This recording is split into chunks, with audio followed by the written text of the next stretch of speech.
দীর্ঘ ৪২ দিন পর মহেশতলায় অত্যাচারিত কিশোর ফিরল বাড়ি। লাইক শেয়ার ফলো করুন ফেসবুকে rgm.news ও সাবস্ক্রাইব করুন আমাদের ইউটিউব চ্যানেল rgm নিউজ। সঠিক খবর সবার আগে দেখতে সঙ্গে থাকুন। দীর্ঘ ৪২ দিন পর মহেশতলায় অত্যাচারিত কিশোর ফিরল বাড়ি। রবীন্দ্রনগরে নাবালক নিখোঁজ রহস্যের অবসান। ৪২ দিন পর ১৪ বছরের শেখ শামসাদ বাড়ি ফিরে এলো। উল্লেখ্য, দক্ষিণ ২৪ পরগনা জেলার মহেশতলার রবীন্দ্রনগরে একটি কারখানায় চুরির অভিযোগে নির্যাতিত কিশোর ৪২ দিন ধরেই নিখোঁজ ছিল। হঠাৎ গতকাল বুধবার উত্তর দিনাজপুর নিজের বাড়িতে ফিরেছে। খবর পেয়ে ইতিমধ্যেই ইসলামপুর থানার পুলিশ তাকে নিজেদের হেফাজতে নিয়ে জিজ্ঞাসাবাদ শুরু করেছে। কিন্তু একটাই প্রশ্ন, এতদিন কোথায় ছিল পুলিশ ধন্দে? তবে প্রাথমিকভাবে জানা গিয়েছে মহেশতলায় মানু নামে একজনের বাড়িতে তাকে আটকে রাখা হয়েছিল। কোনো রকমের জানলার ফাঁক দিয়ে পালিয়ে এসেছে। নাবালক পুলিশকে জানিয়েছে বজবজ থেকে পালিয়ে শিয়ালদহ স্টেশনে আসে, তারপর ট্রেন ধরে বিহারের কিষানগঞ্জে নামে।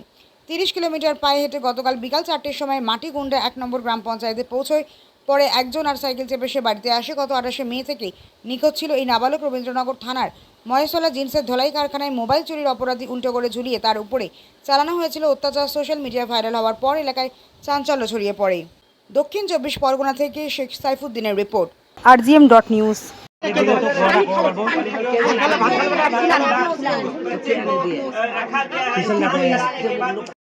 কি খবর রয়েছে আপনাদের কাছে? খবর আপনারাও জানেন যে প্রায় মাসখানেক ধরে যে একটা উদ্বেগজনক পরিস্থিতি এই ছগরিয়ার একটা বাচ্চাকে কেন্দ্র করে, যার নাম হচ্ছে, বাচ্চাটার নাম কি জানি, শামসাদ। সেই শামসাদ আজকে আচমকায় ঘন্টাখানেক, ১ ঘন্টা হল, ঘন্টাখানেক আগে ও বাড়ি এসে পৌঁছালো। নিজে একাই এসেছে নাকি কেউ নিয়ে আসছে? মানে যেটুকু আমি খবর পেলাম ওদের পরিবার সূত্র থেকে, যে ও আগ্রায় কোনো এক জায়গায় ছিল, ওখান থেকে কিষানগঞ্জ আসে, কিষানগঞ্জ থেকে ও তারপরে এখানে আসে।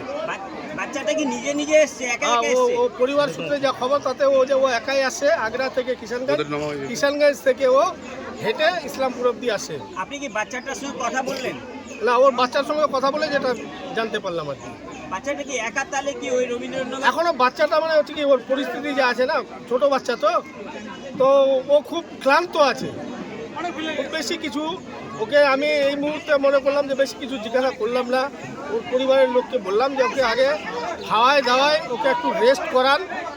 রেস্ট করার পরে তারপরে ছেলেটাকে ভালো মতো, ওর মেন্টালি একটু পরিস্থিতিটা একটু ভালো না হলে বোঝা যাচ্ছে না।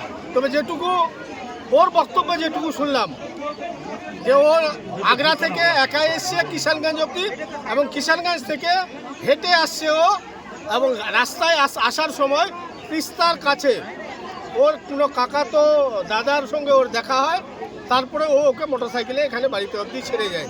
এটা হচ্ছে ওর বক্তব্য। এখন আসল কি ব্যাপার আছে, ও একটু সুস্থ হোক, তারপরে প্রশাসনিক লেভেলে পুলিশ সেটা খোঁজ খবর, এখানকারও খোঁজ খবর নেবে। ওখানে যে জায়গায় বলছে যে ও ছিল সেখানেও খোঁজ খবর নেবে। ওই যে জায়গাতে ও বলছে ছিল ছেলেটা, ওখানেই বা কীভাবে গেল, এসব মানে তদন্তের ব্যাপার আছে। পুলিশ নিশ্চয়ই তদন্ত করবে। পুলিশ তদন্ত সঠিক পথে ছিল, এটা প্রমাণ। পুলিশ যা বলছিল, যেটুকু বলছিল, এখন যেহেতু ছেলেটা মিসিং ছিল বলার মতো স্কোপ ছিল না, কিন্তু পুলিশের আমাদের এমনি যেটা আপনার পুলিশ যেটা বলতো, যে আমাদের তদন্তে যা উঠে আসে তাতে বাচ্চা মারা যায়নি, বাচ্চা আছে কোথাও, এই কথাটাই পুলিশ বলতো। কিন্তু পুলিশ এটা প্রকাশ্যে বলতে পারছিল না, কারণ ছেলেটা মিসিং। ভয়ে পুলিশের কথা বলে কি, এখন সবাই মিলে চেষ্টা, পুলিশের চেষ্টা যে করেছে পুলিশ, তারই প্রমাণ। আর আজকে ছেলেটা ফিরে আসছে, এটা পুলিশি তৎপরতার কারণেই। যেভাবেই হোক, যেই রেখেছিল বা যদি কেউ রেখেছিল, ভয়ে হোক, যেমন করেই হোক, ছেলেটা আজকে বাড়ি অবধি যখন এসছে, ছেলেটা সুস্থ না হওয়া অবধি পরিষ্কার তথ্যটা এখনও পাওয়া যাচ্ছে না। পরিষ্কার তথ্য তো পুলিশে বলতে পারবে, যে ওখান থেকে কিভাবে নিয়ে গেল, ও যে জায়গায় বলছে, এখন ওর কাছ থেকে সব জানবে, জানে এগুলো আবার তদন্ত করবে। তদন্ত করে তারপরে পরিষ্কার যখন পুলিশ স্টেটমেন্ট দিবে যে কিভাবে কোথায় গেল, সেটা হবে সঠিক স্টেটমেন্ট। শারীরিক অবস্থা কেমন রয়েছে বাচ্চাটির? কি না, দেখলেন? এমনি শারীরিক অবস্থা ঠিকই আছে, কিন্তু একটা কম বয়স ইমেচুরেট বাচ্চা, একটা ম্যাচুরিটি নাই, ছোট একটা বাচ্চা। স্বাভাবিকভাবে এতদিন ধরে এত বড় একটা কাণ্ড চলছে, ও একটা নতুন জায়গা থেকে একাই আসছে, কিষানগঞ্জ থেকে হেঁটে আসছে, তো বুঝতেই পারছেন ওর এখন ফিজিক্যালি মেন্টালি দুটাই একটু ডিস্টার্বে আছে। একটু মানে খায় দেয়, একটু রেস্ট ফেস্ট করে সুস্থ হবে, তারপরে পুলিশি তদন্তের মধ্যে সব বেরিয়ে আসবে। তবে আমি তো সব করছিলাম, আচ্ছা, আমি তো দেখাশোনা ওদের সব আমি করছিলাম। আজকে তো বাচ্চারা আমার ইসলামপুর থেকে নামে ওই যে 3 পুল আছে, তিস্তা আছে, তিস্তাপুর থেকে হাঁটে হাঁটে এসেছিল, একটা টোটোওয়ালা উঠায় নিয়ে আসছে ওকে, আচ্ছা, টোটোওয়ালাটা নিয়ে আসলো। আর কীভাবে আসলো কী আসলো এখন তো বলা যাচ্ছে না, খালি ওইখানেই বলছিল ও যে আগ্রাতেই ছিল, উনি এই কথাই বলছে আগ্রাতেই ছিল, কারো বাড়িতে ছিল। কি ছেলেটার নাম বললো, ছেলেটার নাম ও বলছে তো আগ্রা কিভাবে গেল? ওখান থেকে যখন দোকানে ছিল বলছে দোকান থেকে উঠায় নিয়ে গেছিল ওনাকে। কে নিয়ে গেছিল? ওই কি ছেলেটার নাম বলো উনি উঠায় নিয়ে গেছিল ওকে। ও কি চিনতে ওকে? না চিনে না, উনি ওর যার বাড়ি ছিল চিনতে পারবো বলছে, দেখ আমি দেখলে যাই ওখানে গেলে আমি চিনতে পারবো কার বাড়িতে ছিলাম। ওকে নিয়ে আগ্রা চলে গেল? হ্যাঁ আগ্রাতে ছিল, আগ্রা থেকে এসছে ও। দাদা আপনি বাচ্চাটির সঙ্গে ঘরে আসার পর কথা বলেছেন? কথা এটাই বললো খালি উনি, আমি যে বাবা আমি ওখানে ছিলাম, কিন্তু আমি ওই আগ্রাতেই ছিলাম, কিন্তু আমাদের দোকানে নাস্তা আনতে গেছিলাম, ওখান থেকে আমার দোকান থেকে উঠাই নিয়ে গেছিলো, উনার বাড়িতে কাজ করাতো, এই কথা বললো। আর ছেলেটার নাম কি বললো, মানু ছেলেটার নাম ওইখান বললো। থেকে আসলো কিভাবে তাহলে? ও ট্রেনে আসছে বললো। কিভাবে ওখান থেকে ওই যে লোকটা নিয়ে হ্যাঁ গেছিল ও ট্রেনে, ও বলছে কি আমাকে ট্রেনে আগ্রা থেকে আমি উঠেছি, ট্রেন থেকে আমি শিয়ালদা আসছি, শিয়ালদা থেকে আবার ট্রেনে আসে। বলছি রবীন্দ্রনগর থানার ওই ফ্যাক্টরিতে তো বাচ্চাটা ছিল, হ্যাঁ, ওখানে ছিল। সেখান থেকে ও আগ্রা কিভাবে গেল? ওইটা ওই ছেলেটাকে চিন্তা করতে হচ্ছে, বলছে আগ্রা কি করে গেল, তো বলছে কি যে আমি আগ্রাতে ছিলাম, আগ্রাতে একটা দোকানে নাস্তা আনতে গেছিলাম, ওখান থেকে আমার রবীন্দ্রনগর থানা ওখান থেকে ওইটা কথা রবীন্দ্রনগর থানায় পড়ে আগ্রাতে, ওইটা রবীন্দ্রনগর থানায় যেখানে কাজ ওটা আগ্রায় পড়ে ওই জায়গাটা। আচ্ছা, তো হচ্ছে রবীন্দ্রনগর থানা থেকে বাচ্চাটা নিজে কি বেরিয়ে গেছিল, কি বলেছে আপনাদের? উনি বলছে নিজে আমি বেরোছিলাম ওখান থেকে, আর কোনো দোকানে ছিল উনি, দোকান থেকে কেউ ওকে নিয়ে গেলে, মানু নামে একটা ছেলে নিয়ে গেছিল বলছে, মানু এখন বলবে কথা বলছে ও, বলছে মানু নামে একটা ছেলে নিয়ে গেছিল, ওখানে ছিল। তো এই যে 42 দিন বাচ্চাটা কোথায় ছিল? ওদের বাড়ি আগে মানু নামে যে ছেলেটার নাম বললো ওনার বাড়িতে ছিল বললো। ওর বাড়ি কোথায়? ওখানে আগ্রা। আগ্রা কোন থানায় পড়ে? যেখানে ওই মহেশতলা থানাতে আগ্রা। মহেশতলা থানাতে আগ্রা পড়ে 42 দিন ধরে বাচ্চা ছিল, আর পুলিশ খুঁজে পেল না? খুঁজে পেলে পায়নি, ওই জন্য ছেলেটা এখন আসছে, স্নান করছে, উনাকে আপনি নিজেই জিজ্ঞাসা করবেন কিভাবে ছিল, কে রাখছিল, উনি নিজেও বলতে পারবে।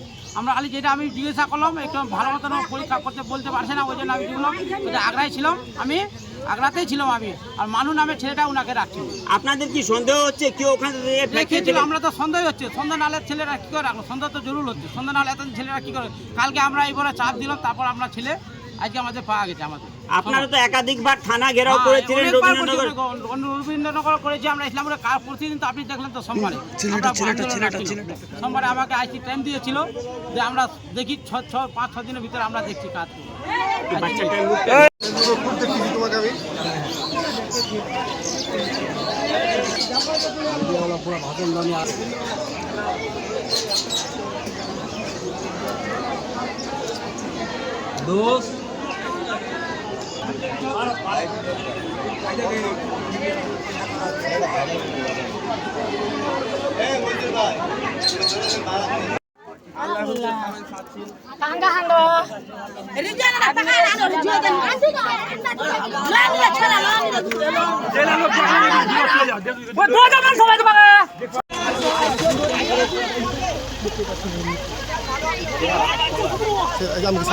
সামনে গেলাম।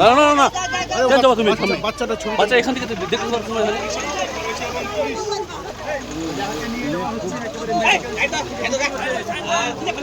এখন আপনার বাড়ি, অফিস এবং দোকানকে সুরক্ষিত রাখুন টোটাল সিকিউরিটি সলিউশনের সাথে।